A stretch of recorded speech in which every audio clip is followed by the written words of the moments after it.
best equipment in the world behind. What would you have done differently? Well, number one, we would have taken it out. Just so you understand, go back a little bit further, I had a couple of conversations with Abdul. And from the time I had those conversations, because they were shooting our soldiers, with the sniper stuff, they were shooting a lot of them. They were shooting a lot with Obama, much less with me, but they were shooting them. And I said, get this guy on the phone.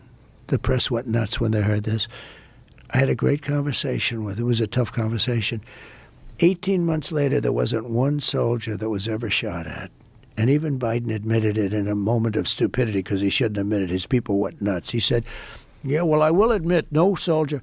We didn't have a soldier killed in 18 months in Afghanistan.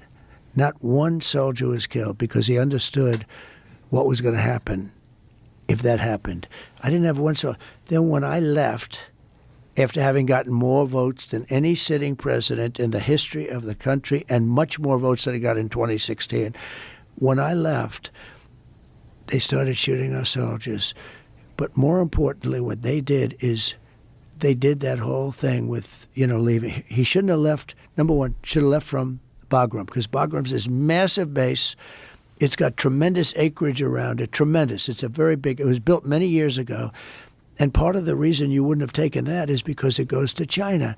1 hour from where China makes its nuclear missiles, you should have never left Bagram. Number one, they should have left from Bagram. They should have left last. They should have got, we have Americans that are still there. They should have taken all their equipment out. Everything, every plane, every screw should have been taken out, every tent. And I said that's when I realized that Millie was a dummy. I said, we're leaving, but I want to get everything out. Sir, it's cheaper to leave it. I said, what do you mean cheaper to leave it? Yeah, he said it's cheaper to leave it. That was cheaper. Cheaper. He said it's cheaper. Sir. Not more dangerous. He just said cheaper. I said, I want every plane. I want every tank. I want the goggles. They have night goggles. They have all this stuff that these guys now have. He said, sir, it's cheaper to get out and leave it.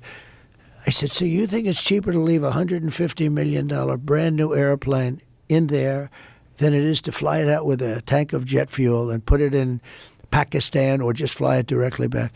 It's cheaper to leave. I said, this guy's nuts. I'm telling you, he was so stupid. He was so unwise. He was like an unwise man. And there were a number of them.